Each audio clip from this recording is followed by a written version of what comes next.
तो हम बात कर रहे थे कि आर्थिक समृद्धि क्या होती है और आर्थिक विकास क्या होता है और इन दोनों में किस तरह का संबंध है। तो जब तक इकोनॉमिक ग्रोथ नहीं हुई है तब तक इकोनॉमिक डेवलपमेंट नहीं होगा। इसका मतलब ये हुआ कि इकोनॉमिक डेवलपमेंट के लिए इकोनॉमिक ग्रोथ का होना आवश्यक है।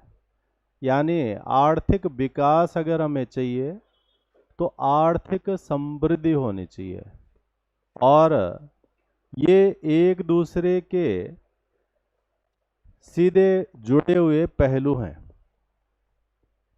तो हम इन दोनों चीज़ों को कैसे समझाते हैं? इकोनॉमिक ग्रोथ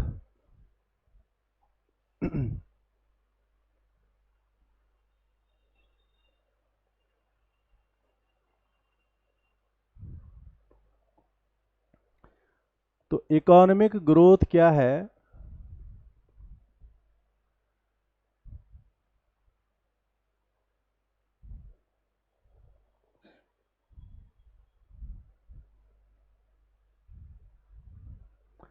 आर्थिक समृद्धि, इसको हम तब कहते हैं जब किसी देश में, किसी समाज में उन लोगों की रियल इनकम बढ़े, यानी उनकी जो वास्तविक आय है उसमें वृद्धि हो रही है, उनकी पर कैपिटा इनकम, प्रति व्यक्ति आय में वृद्धि हो रही है, या फिर हम कह सकते हैं कि नेट फिजिकल प्रोडक्ट में वृद्धि हो रही है, शुद्ध भौतिक उत्पादन। अगर ये चीज़ें किसी इकोनॉमिक पर्सपेक्टिव में हो रही हैं तो हम कहेंगे कि आर्थिक समृद्धि हो रही है, यानी इकोनॉमिक ग्रोथ हो रही है। तो कुल मिला के हम इकोनॉमिक ग्रोथ में क्या समझते हैं कि इसमें वृद्धि होती है। किस चीज़ की वृद्धि होती है?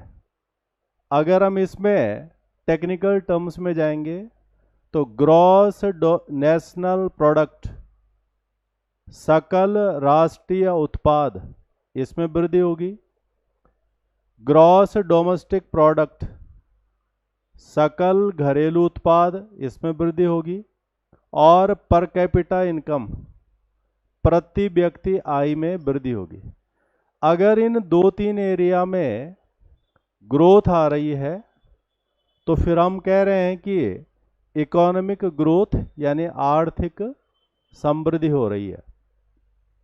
और दूसरी बात ये है कि ये जो ग्रोथ है ये शॉर्ट टर्म की नहीं होती कि अल्प समय तक कहीं पर ग्रोथ आई और उसके बाद बंद हो गए, नहीं, ये कंटिन्यूअस एक लंबे टाइम तक चलने वाली स्थिति है।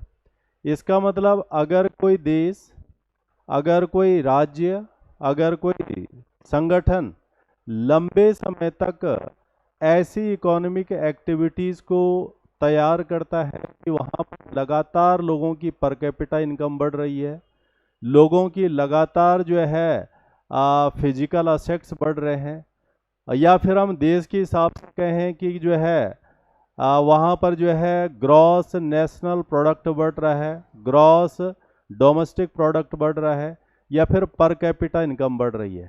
तो इसको फिर हम इस तरह से देखते हैं, continuous increase in national production और नॉट। अगर लगातार वृद्धि हो रही है और लंबे समय तक हो रही है, ऐसा भी नहीं कह सकते हम कि हमेशा होगी, बट एक लंबे दौर तक होनी चाहिए, तो फिर हम उसको इकोनॉमिक ग्रोथ की कैटेगरी में ले जाते हैं। इसको हम दो पर्सपेक्टिव में ले सकते हैं, एक को ले सकते हैं हम क्वांटिटेटिव और एक को ले सकते हैं हम इसमें इंफ्रास्ट्रक्चर वाले पार्ट में। तो हम इसको ये भी कह सकते हैं कि quantitative increase is taking place in various sources of the economy.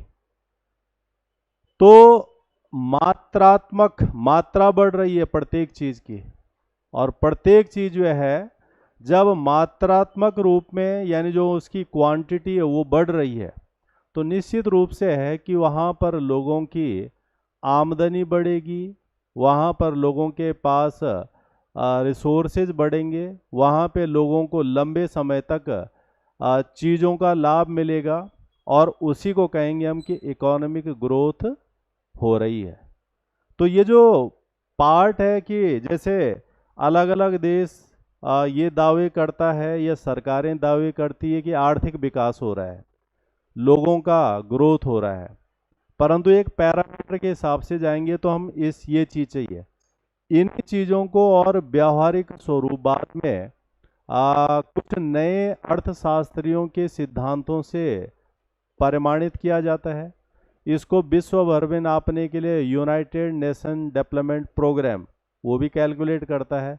तो आज हमारे पास और ज़्यादा सटीक तरीके हैं कि हम देखते हैं उसमें कि लेवल ऑफ एजुकेशन कितना बड़ा है, level of living standard of life वो कितना बड़ा है, या फिर जो है हेल्थ इंफ्रास्ट्रक्चर किस तरह का बड़ा है। तो आज हमारे पास हुए हैं और उनको हम HDI ह्यूमन डेवलपमेंट इंडेक्स, और इसके लिए जो है निकलती है HDR ह्यूमन डेवलपमेंट रिपोर्ट। तो आज हमारे पास वो तरीके हैं, परंतु एक इनिशियली डेफिनेशन इसकी है। तो मात्रात्मक अगर वृद्धि विभिन्न संसाधनों में विभिन्न क्षेत्रों में होती है तो उसे हम जो है इकोनॉमिक ग्रोथ कहेंगे। तो एक तो नियमित होनी चाहिए, दूसरा इन दो तीन चीज़ों में वृद्धि होनी चाहिए, और फिर हम कह सकते हैं ये मात्रात्मक रूप में हो सकती है या इंफ्रास्ट्रक्चर यानी संरचनात्मक रूप में हो सकती है। अगर कहीं पर भी जो है अच्छी सड़कें हो गई हैं, अच्छे स्कूल्स हो गए हैं, अच्छे हॉस्पिटल्स हो गए हैं, नौकरियां हो गई हैं, गरीबी घट गई है, असमानता पहले ये भी देखते थे, पहले हम सिर्फ ये देखते थे कि ग्रोथ हो रही है, बट आजकल ये भी देखा जाता है कि इन इक्वालिटीज़ नहीं बढ़नी चाहिए। इनइक्वालिटीज़ मतलब असमानता, इसका मतलब ये ना हो कि कुछ लोग बहुत तेज़ी से अमीर हो गए हैं और कुछ लोग जो है नहीं हुए हैं, कुछ लोग गरीबी रेखा के नीचे रहने वालों की संख्या पहले से भी बढ़ गई है। ये नहीं होना चाहिए, ये पैरामीटर नहीं माना जाएगा कि इकोनॉमिक ग्रोथ हो रही है। तो ये इसकी एक जनरल डेफिनेशन हो जाएगी। इसको हम कुछ और पार्ट में लिख सकते हैं इकोनॉमिक ग्रोथ में कि economic growth is necessary for economic development. हम शुरू में दो टर्म्स बता रहे थे कि एक होती है इकोनॉमिक ग्रोथ, एक होती है इकोनॉमिक डेवलपमेंट। तो अगर हमें आर्थिक विकास चाहिए तो उससे पहले जो है आर्थिक समृद्धि हासिल होनी चाहिए, और तब जाके जो इकोनॉमिक डेवलपमेंट पॉसिबल होता है। जब हम आर्थिक विकास बोलते हैं तो फिर इसका मतलब ये होता है कि किसी समाज में, किसी तबके में, किसी क्षेत्र में सब चीज़ें बेहतर हुई हैं, अच्छी हुई हैं, देश के एक बड़े समूह के लोगों की आर्थिक सामाजिक दैनिक जीवन अच्छा हो गया है, तो फिर हम कहते हैं कि इकोनॉमिक डेवलपमेंट हो गया है, आर्थिक विकास हो गया है। तो इसको हम किस तरह से समझते हैं, इकोनॉमिक डेवलपमेंट ये किससे जुड़ा हुआ है, it is related to the welfare of the people, लोगों के कल्याण से जुड़ी हुई आर्थिक चीज है आर्थिक विकास। तो आर्थिक विकास का संबंध वेलफेयर ऑफ द पीपल, लोगों के कल्याण से है।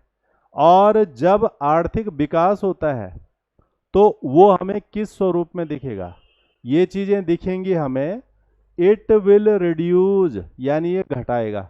क्या घटाएगा, ये पॉवर्टी यानी गरीबी को घटाएगा। तो उस देश में जो है परसेंटेज ऑफ पुअर पीपल ये कम होना चाहिए, तो तब हम कहेंगे इकोनॉमिक डेवलपमेंट हो गया है। या फिर अनएम्प्लॉयमेंट जो बेरोजगारी है, ये बेरोजगारी पहले की तुलना में कम हो जाए, तो फिर हम कहेंगे कि इकोनॉमिक डेवलपमेंट हुआ है। और उसके अलावा इन इक्वालिटीज असमानता, जैसे हम किसी समाज में, देश में देखते हैं कि बहुत सारे लोग अमीर हैं, बहुत ज़्यादा लोग गरीब हैं, कुछ लोगों के पास सारे संसाधन हैं, कुछ लोगों के पास सारे संसाधन नहीं है, तो फिर उसका मतलब है वहाँ इकोनॉमिक डेवलपमेंट एक्चुअली में नहीं हो रहा है। और ये हम ये चीज़ यहाँ तक भी देखते हैं कि जो अंडर डेवलप्ड नेशंस हैं उनमें कुछ ऐसे लोग हैं जो बहुत पैसे वाले हैं, बहुत संपन्न हैं, बहुत सक्षम है, फिर भी हम उस देश को जो है इकोनॉमिक डेवलपमेंट वाला देश नहीं बोलेंगे। बट कोई देश ऐसा हो सकता है कि वहाँ billionaires, number of the billionaires बहुत कम है। जैसे आप यूरोप के देश देखते हैं तो आप देखेंगे कि वहाँ बिलियनर्स मिलते नहीं हमें, जैसे भारत में मिलेंगे, चीन में मिलेंगे, अमेरिका में मिलेंगे, अफ्रीका में मिलेंगे। कई सारे देश ऐसे हैं जहाँ नंबर ऑफ द बिलियनर्स बहुत हैं, बट आम लोगों की स्थिति बहुत बढ़िया नहीं है। यूरोप में क्या है, बिलियनर न हो परंतु ऑन एन एवरेज आदमी की स्थिति अच्छी है, और फिर हम उसे कहते हैं कि they are the economically developed nations. तो होना यही चाहिए, इस सब लोगों की स्थिति अच्छी हो, और इसी के लिए सरकारें होती हैं, इसी के लिए पॉलिसियां बनती हैं, इसी के लिए वेलफेयर स्कीम्स आती हैं, ताकि हर किसी को ऊपर उठाया जाए जो अपनी स्वयं की स्थिति में नहीं है। तो ये जो दो टर्म्स हैं, इकोनॉमिक डेवलपमेंट और इकोनॉमिक ग्रोथ, यहाँ से जुड़ी हैं। इसको हम इस तरह से देखते हैं कि it is the most fundamental measures to evaluating the success of allocation of resources in any country. किसी भी देश में जो संसाधन होते हैं देश के संसाधन क्या है, देश में सारे संसाधन है जिससे प्रॉस्पेरिटी आती है। फिर चाहे हम ये देखेंगे कि जो है इनकम बढ़नी है तो रिसोर्सेज बढ़नी है, या फिर हम अगर ये देखेंगे हेल्थ इंफ्रास्ट्रक्चर बहुत अच्छा हो गया है, वो भी संसाधनों से बढ़नी है, या फिर हम एजुकेशन को देखें, या फिर हम किसी और चीज़ को देखें। ये तमाम चीज़ें अच्छी होती हैं देश के संसाधनों का ठीक से उपयोग। और अगर हमें देखना है कि ये ठीक से उपयोग हुआ है या नहीं हुआ है, तो उसके लिए जो है हमें ये इकोनॉमिक ग्रोथ को समझना होगा कि इकोनॉमिक ग्रोथ वहाँ पर है। यहाँ पर हम स्पेसिफिकली ले सकते हैं economic growth is a pre required for the economic development, यानी आर्थिक विकास के लिए आर्थिक समृद्धि होना पहले जरूरी है। इसका मतलब ये रिसोर्सेज का प्रॉपर एलोकेशन होना चाहिए। यही कारण है कि देश में जितने संसाधन होते हैं उन संसाधनों को हमारी सरकारें अपनी अलग अलग वेलफेयर स्कीम्स के द्वारा लोगों तक पहुंचाती हैं ताकि उनका जीवन बेहतर हो सके।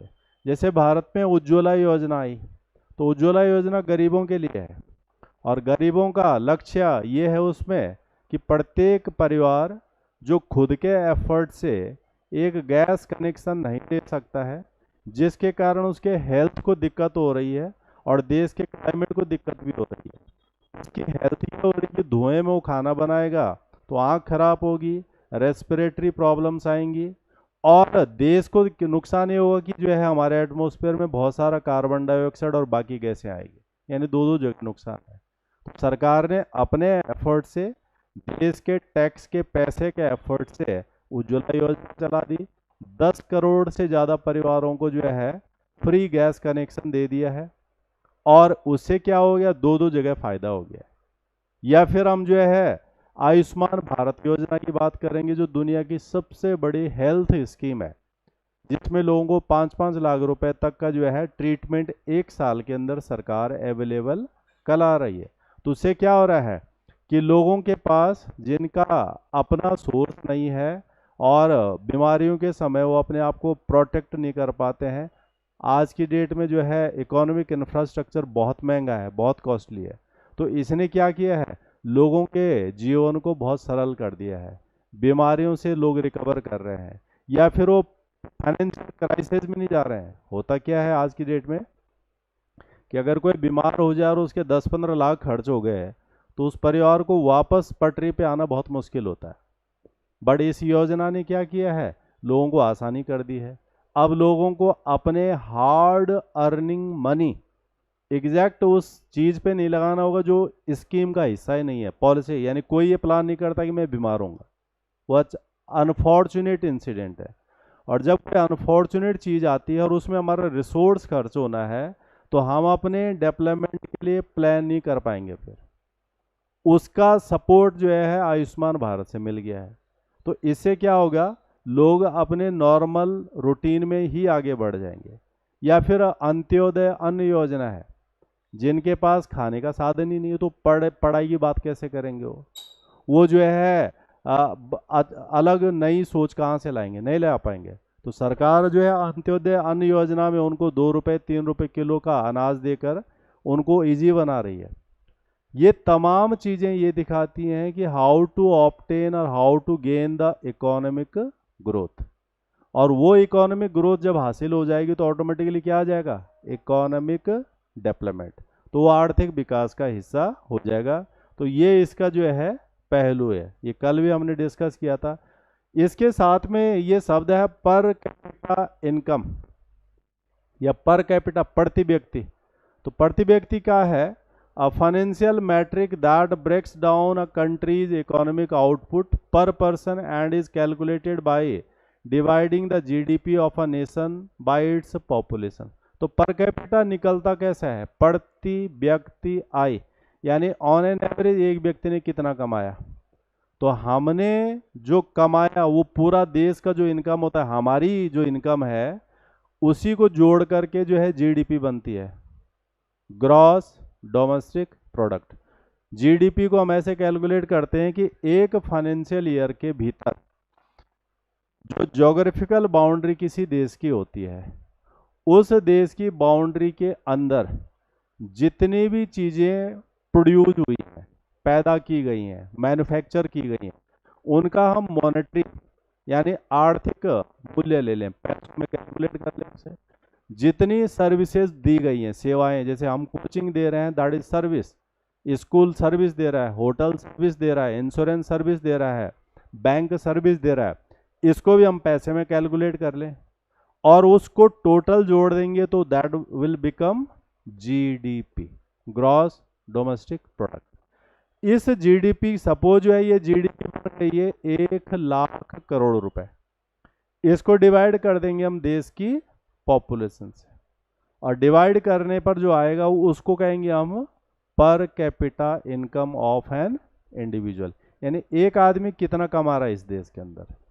बट जैसे हमने कहा कि per capita income absolute method नहीं है, क्योंकि इसमें कई बार ऐसा लगता है कि देश में एक आदमी 1,00,000 रुपए कमा रहा है, बट रियल में ऐसा होता नहीं है। यहाँ पर फिर ऐसा होता है कि अगर इनइक्वलिटीज है, असमानता है, तो कई लोग एक साल में ही जो है 50 करोड़ कमा रहे हैं और कई ऐसे लोग हैं जो 50,000 कमा रहे हैं, जबकि जीडीपी में तो सब टोटल जुड़ा। तो इसलिए जीडीपी से एग्जैक्ट नहीं आता है, इसलिए फिर बाकी और तरीके भी हैं। तो ये हो जाएगा पर कैपिटा इनकम जो है इसका एक हिस्सा है। अब ये जो इकोनॉमिक ग्रोथ है, आर्थिक विकास है, इसको नापने का एक फॉर्मूला भी है। क्या है, पहले आप इसको देखेंगे, the rate of change in the net national product. Net national product मतलब शुद्ध राष्ट्रीय उत्पाद, हम इसे बोलते हैं शुद्ध। शुद्ध का मतलब क्या होता है, कई बार ऐसा होता है कि हम कहते हैं कि हमने एक साल में इतनी ग्रोथ की, हमने गाड़ी खरीदी, हमने जो है घर बनाया, हमने जो है सामान खरीदा, हमने बाकी चीज़ें खरीदी, कई सारी चीज़ें होती हैं। तो उसमें क्या होता है कि उनकी एग्जैक्ट वैल्यू वही नहीं रहती है जैसे जैसे टाइम गुजरता है, यानी जब चीज़ पुरानी होती जाती है तो वैल्यू डाउन हो जाती है। उसके अलावा इसमें यह भी होता है कि भारत में बहुत सी विदेशी कंपनियां हैं जो भारत में कमाती हैं और पैसा उनके देशों में चला जाता है, और बहुत सारी भारतीय कंपनियां हैं जो विदेशों में कमाती हैं, या बहुत सारे भारतीय जो विदेशों में कमाते हैं और पैसे को भारत में भेज देते हैं। तो वो जो चीज़ है, कितना बाहर जा रहा है कितना अंदर आ रहा है, वो भी प्लस माइनस करना पड़ता है। और जीडीपी में से जब हम उसे प्लस माइनस करके हटाते हैं तो उसी को नेट बोलते हैं हम, कि ये नेट है, ये शुद्ध है। तो उसी के बात में कह रहे हैं कि the rate of change in the net national product is called economic growth rate. इसे इकोनॉमिक ग्रोथ रेट हम बोलते हैं। तो growth rate of national income, इसको हम ऐसे लेते हैं, NNP2 minus NNP1 upon NNP1 into 100। ये NNP क्या है, नेट नेशनल प्रोडक्ट। P2 क्या है, P2 का मतलब जो करंट ईयर्स, इस साल कितना है हमारा नेट नेशनल प्रोडक्ट।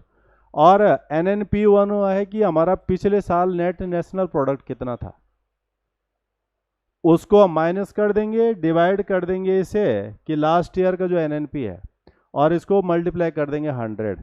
तो ये जो निकल के आएगा ये होगा हमारा इकोनॉमिक ग्रोथ रेट, या आर्थिक समृद्धि दर होती है कि कितना है। इसमें कई सारी कैलकुलेशन है कि कितनी ग्रोथ माने हम, कि एक अच्छी इकोनॉमिक ग्रोथ के लिए कितना होना चाहिए। तो इसमें अलग अलग इकोनॉमिस्ट ने कैलकुलेशन किया है। कोई कहता है कि 5 to 7% की ग्रोथ सफिशिएंट है, इसको हम इकोनॉमिक ग्रोथ के रूप में मान सकते हैं। ऐसा कुछ विद्वानों ने इसमें कैलकुलेशन किया है। अब नापेंगे कैसे हम कि इकोनॉमिक ग्रोथ हुई है या नहीं हुई है।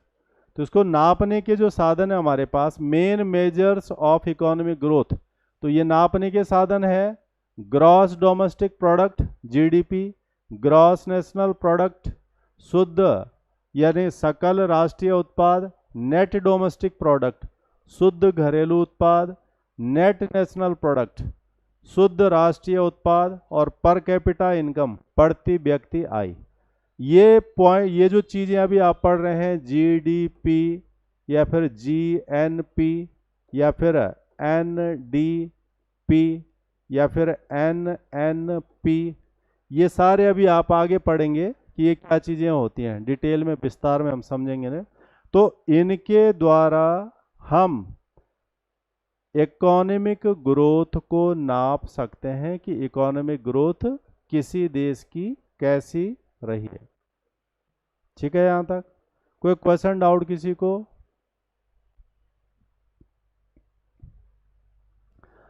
अब विश्व स्तर पर भी इसका मापन होता है और कंपैरिजन भी होता है दुनिया के देशों का कि कहां पर कैसी कैसी जो है ग्रोथ रही है।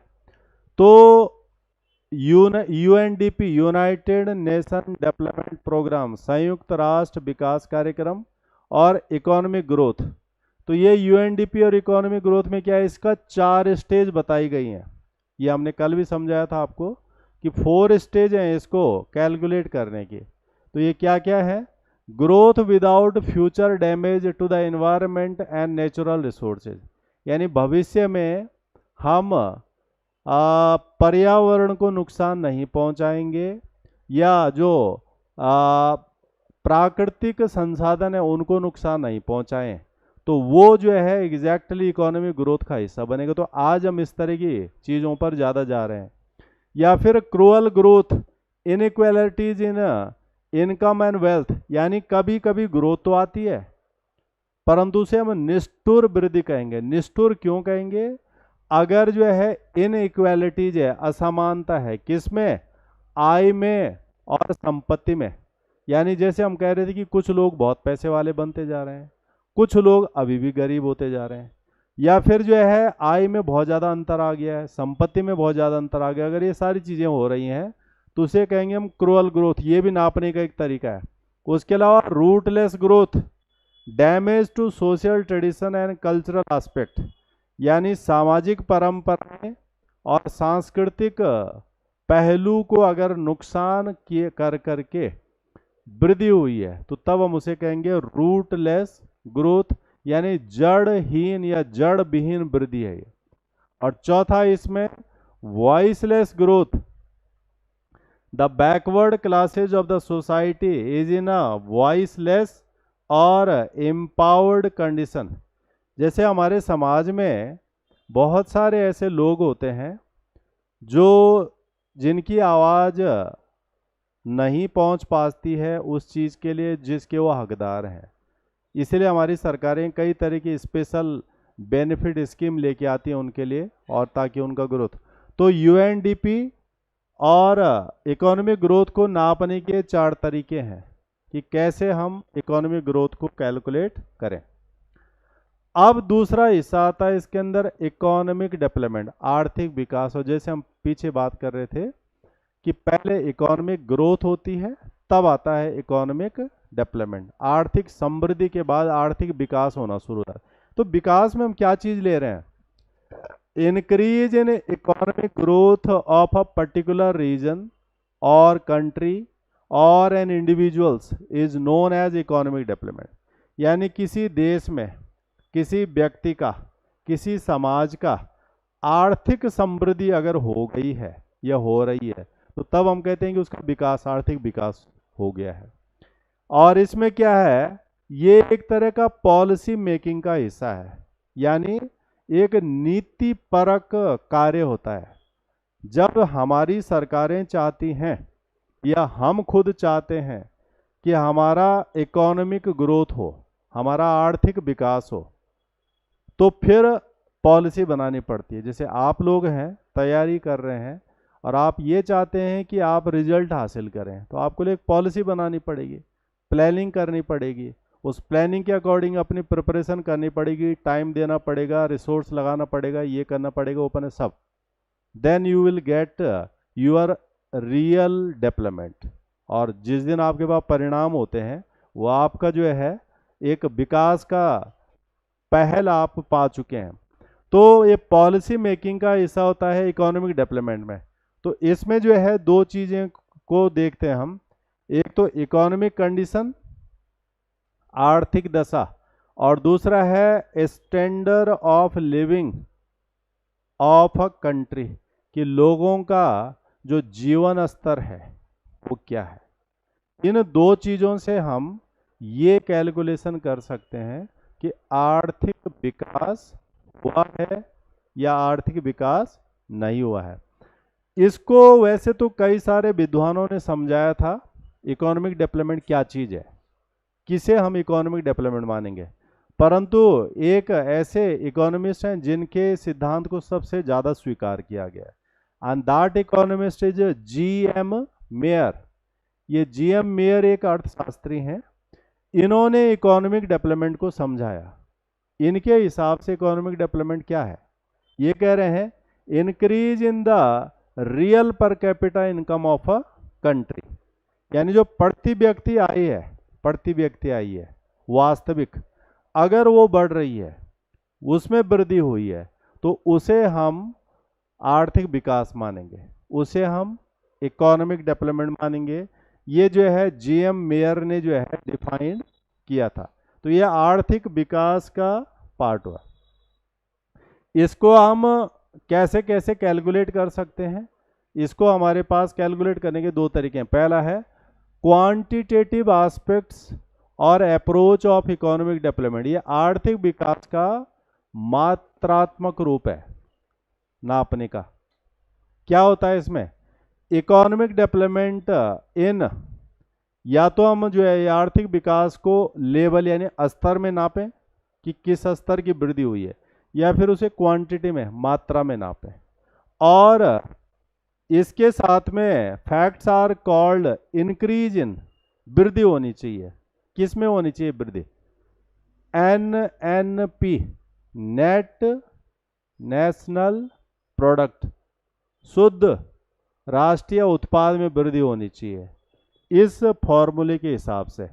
और दूसरा पर कैपिटा इनकम में वृद्धि होनी चाहिए, प्रति व्यक्ति आय में।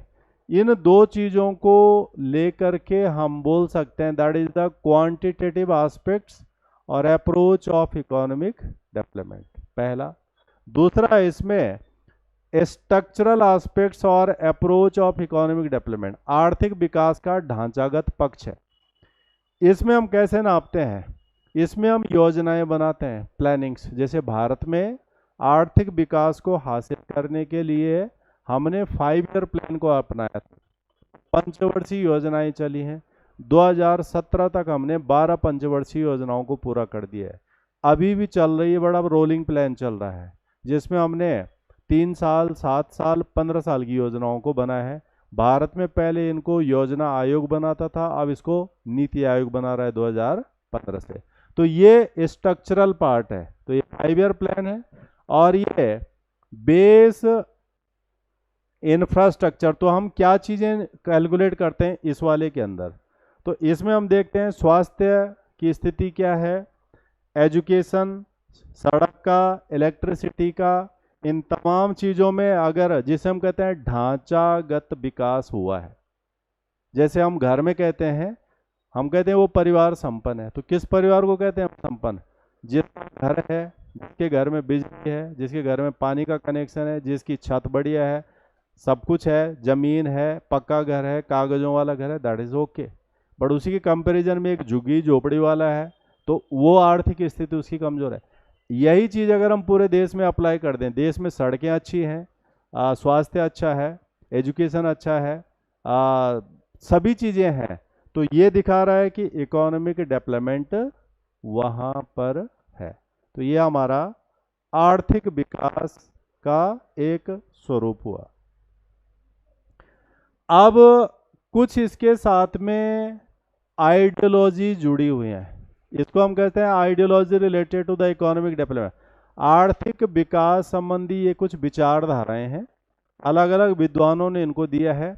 इसी के बाद HDI का कंसेप्ट आएगा, ह्यूमन डेवलपमेंट इंडेक्स। तो ये जो विचारधारा हैं, इनको हम दो श्रेणियों में डिवाइड कर सकते हैं। पहले को कहते हैं हम ट्रेडिशनल, यानी परंपरागत, जो पहले से चली आ रही है हमारी तो ये विचारधारा, इसमें हम कहते हैं कि GNP और GDP बढ़नी चाहिए, ग्रॉस नेशनल प्रोडक्ट और ग्रॉस डोमेस्टिक प्रोडक्ट। अगर इसमें वृद्धि है तो हम कहते हैं कि विकास हो रहा है, और इसमें हमने मानक मान लिया है कि लगभग 5 से 7% की ग्रोथ आ रही है देश में, तो विकास है। ये पुराना तरीका है हमारा।